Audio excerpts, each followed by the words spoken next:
వస్తారా మా ఇంటికి ప్రతిరోజు సంక్రాంతికి గుమ్మడి పువ్వుల నవ్వులతో గుమ్మం ఎదురు చూసి పువ్వుల మిలమిలతో ఇంద్రధనుసు విరిసే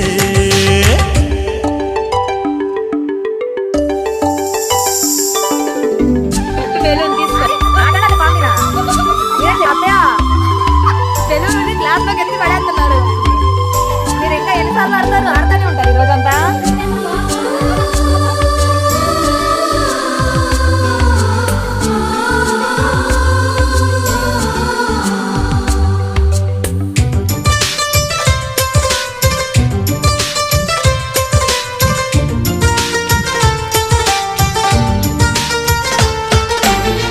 ఖుషి తోటలో గులాబీలు పూయి